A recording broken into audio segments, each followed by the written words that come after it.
Peggy 18.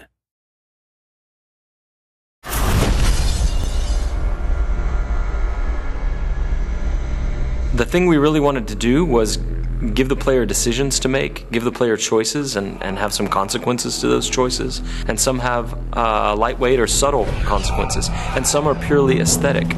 Choice matter because in the media video game, you can make choices where the movies doesn't allow you to make choices. So having the consequences to what you do and seeing how the simulation deals with your choices, it feels like the player has full ownership of his experience.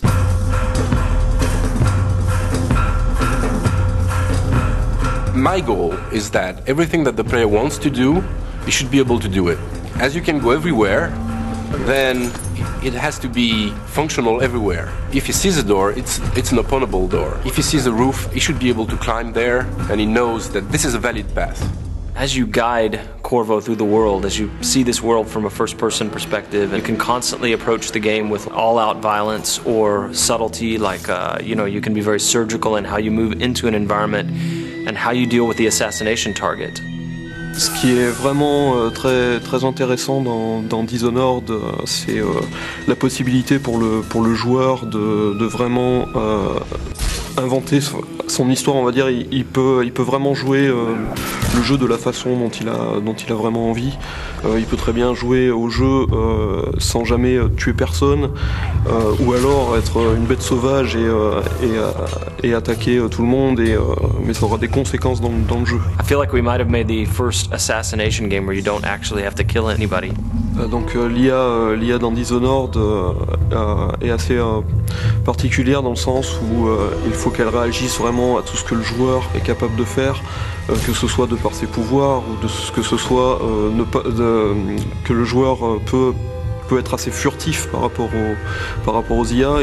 Dans Dishonored, le joueur a la possibilité donc de jouer de différentes façons, et s'il choisit la façon vraiment furtive, essayer de... There's really no reason for you to listen to me. If you ever need steady work, you come see me. Il peut écouter ce que l'IA va dire. Il peut écouter les conversations, il peut obtenir il peut avoir quelques indices en fait sur ce qui se passe, sur comment arriver à résoudre sa mission. Oui, donc le joueur va pouvoir utiliser des combinaisons de pouvoirs assez variées. Par exemple, donc il va pouvoir arrêter le temps, commencer à utiliser l'arbalète pour tirer sur les différents ennemis. Les flèches vont prendre le cours normal du temps, tous les ennemis dans la pièce vont mourir. Il peut utiliser ça de façon... il peut utiliser des combinaisons complètement incroyables, et je pense que on va être assez étonné de ce que les joueurs vont être capables de faire.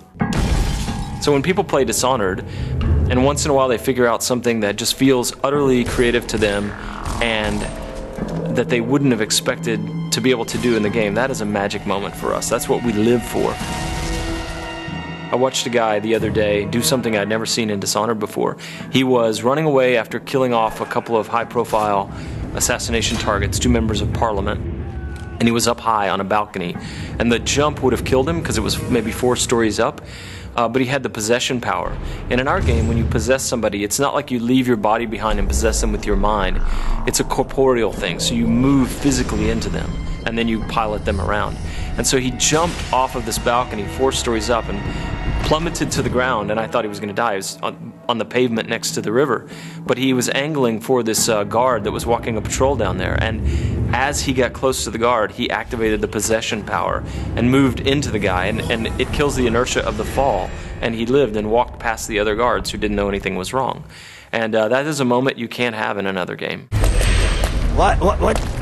What's happening? Once a programmer came back to us and he shot a little video of something that was really fun and wanted to show us. So what he did was that he summoned a set of rats, then he froze time, then he pulled out the spring razor, which is this kind of mine that you can stick to things. So he could actually froze the rat, stick the mine to the rat, then he possessed the rat, and then he moved the rat around and close to a guard and ejected as the mine exploded.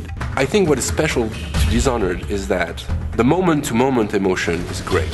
In a shooter, for example, you know that shooting at a guy will kill you, and you have to take cover and progress, and well.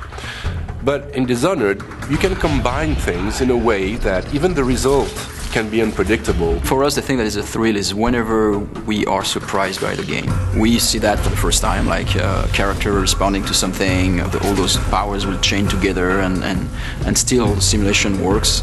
For us, it's really mind-blowing. What I like to do when I'm playing games, to share experiences. Every player experience would be pretty different. I would love the player to feel that.